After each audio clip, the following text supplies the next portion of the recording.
Baiklah, kita akan belajar untuk membaca tabel silang 2x2. Sepertinya sepele ini tabel silang 2x2, tetapi saya lihat banyak teman-teman yang masih keliru dalam membaca tabel. Intinya tabel silang adalah terdiri dari dua variabel yang kemudian dibuat menjadi satu tabel. Nanti ada kolom dan baris pada tabel silang tersebut. Kemudian tabel silang itu nanti memuat frekuensi. Frekuensi adalah jumlah, kemudian proporsi dalam bentuk persen. Jadi untuk dalam kombinasi yang kemudian bersesuaian.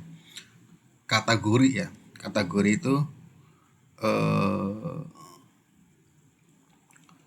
ukuran dari variabel. Nanti ada variabel, ada kategori.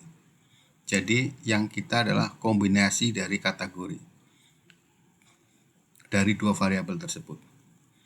Kemudian membaca tabel silang itu yang dibaca adalah proporsi dari kategori ya pada variabel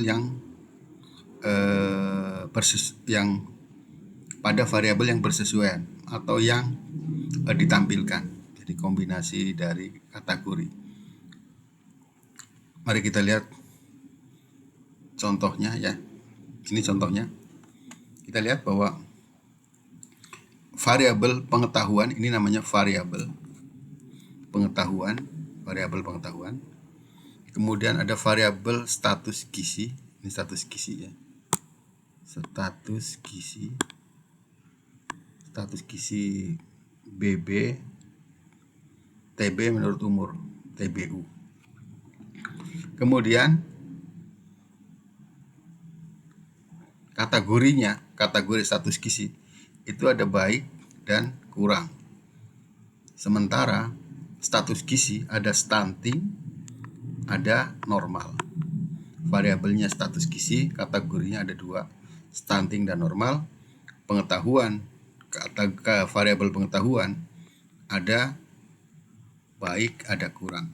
Nah, tabel silang itu membuat dua variabel yang kemudian dibuat menjadi satu kategori, itu memuat satu variabel. Jadi misalnya kategori baik di sini kategori baik itu memuat variabel status gizi. Kurang juga memuat status gizi. Atau sebaliknya, untuk status gizi itu memuat terdiri dari baik dan kurang untuk kategori dari pengetahuan. Seperti itu. Kemudian membaca tabel silang itu yang dibaca adalah proporsinya, persennya. Membaca tabel silang yang dibaca adalah persennya. Jadi ini ada N, ini ada persen. Yang dibaca adalah persennya. Kemudian ya, yang dibaca persennya. Kemudian tabel silang itu bisa persen baris, ini persen baris namanya, karena penjumlahan dalam satu baris 100%-nya. Bisa juga nanti boleh juga persen kolom. Persen kolom itu 100%-nya nanti di sini. Ini tidak 100%, ini tidak 100%. Jumlahnya tidak 100%. Atau ini bahkan bukan jumlah. Karena ini adalah persen dari 42. Tapi yang jumlahnya ini 100. Kemudian kalau dia itu persen baris, maka bacanya adalah kolom. Bacanya kolom. Dan sekali lagi yang dibaca adalah persennya. Kita lihat. Cara membacanya adalah membandingkan dalam satu kolom untuk satu kategori. Jadi kategori baik bandingkan ini. Pada kategori baik ini lebih banyak yang normal dibandingkan yang stunting.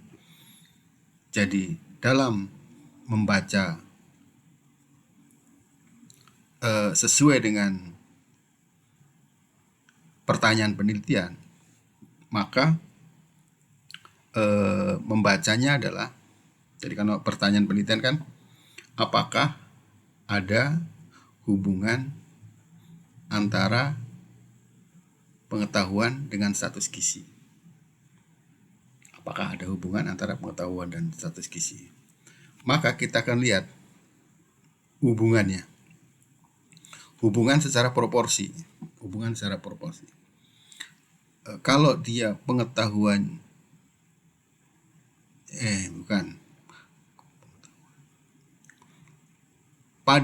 ini cara membacanya, pada ibu yang mempunyai pengetahuan baik lebih banyak mempunyai anak yang status gizinya normal dibandingkan yang stunting.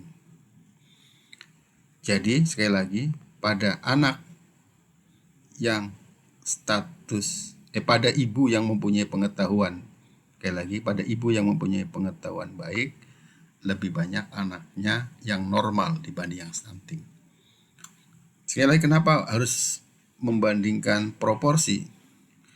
Kalau kita membandingkan 15 dengan 27, maka lebih besar 27 dibandingkan 15. Ini menjadi besar karena ini adalah angka relatif berasal dari 29. Maka ini lebih besar daripada yang ini.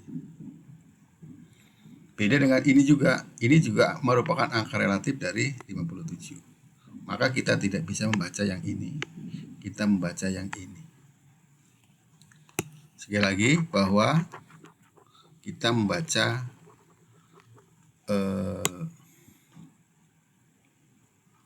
membandingkan untuk satu kolom.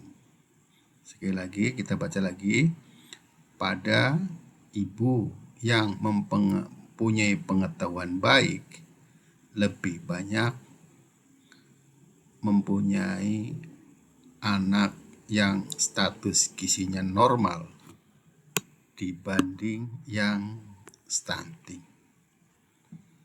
Atau sebaliknya, pada ibu yang mempunyai pengetahuan kurang lebih banyak anak yang stunting dibandingkan yang normal.